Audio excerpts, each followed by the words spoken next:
Municipal urban infrastructure కింద తీసుకొని రావడం. భువనగిరి పోర్ట్ డెవలప్మెంట్కి సంబంధించి 60 కోట్ల రూపాయల పనులకు గాను కింద రోడ్ అంతా కూడా ల్యాండ్ ఎక్విజిషన్ ఇష్యూస్ ఉంటాయి, సార్ట్అవుట్ చేసిన Bhuvanagiri port development.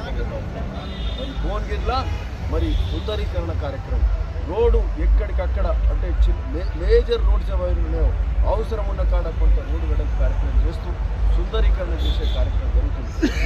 Jagdevpur road గత 40 ఏళ్ళకెళ్ళి కానీ ఈరోజు అవుతుంది. నల్గొండ చౌరస్తా డెవలప్ చేయబోతున్నాం, హైదరాబాద్ చౌరస్తా డెవలప్ చేస్తున్నాం. ఆ కనెక్టింగ్ రోడ్ను బాగా చేయబోతున్నాం. యాక్సిడెంట్స్ అవుతున్నాయి, ఒక కారు పోతే స్కూటర్ పోరాదు, కింద పడే పరిస్థితి ఉంది. మరి హైదరాబాద్ అంబేద్కర్ చౌరస్తాను మరి దానికి అత్యధిక ప్రాధాన్యతనిచ్చి అది డెవలప్ చేయబోతున్నాం. భువనగిరిలో ఫుట్పాత్లకు ప్రత్యేకమైన నిధులు తీసుకొచ్చి ఫుట్పాత్లు సుందరంగా తీర్చిదిద్దే కార్యక్రమం జరుగుతుంది.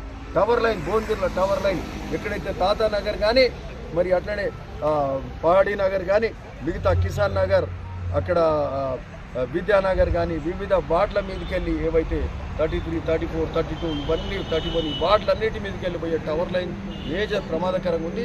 దాన్ని మార్చడానికి మరి 4 కోట్ల నిధులు తీసుకొచ్చి ఆ యొక్క కార్యక్రమాన్ని పూర్తి చేసినాం. ఒక్క దగ్గర ఆ చర్చి దగ్గర చిన్న సమస్య వల్ల కనెక్షన్ ఇస్తే ఆ టవర్ లైన్ అది అయిపోతుంది. ఒక్క రోజు పని మాత్రం ఉన్నది.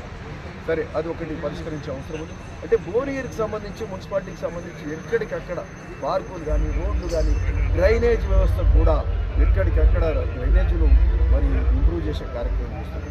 అమృత్ స్కీమ్ కింద కూడా 25 కోట్లతోటి జిఎల్ఎస్ రిజర్వాయర్స్ చేసుకుంటుంది.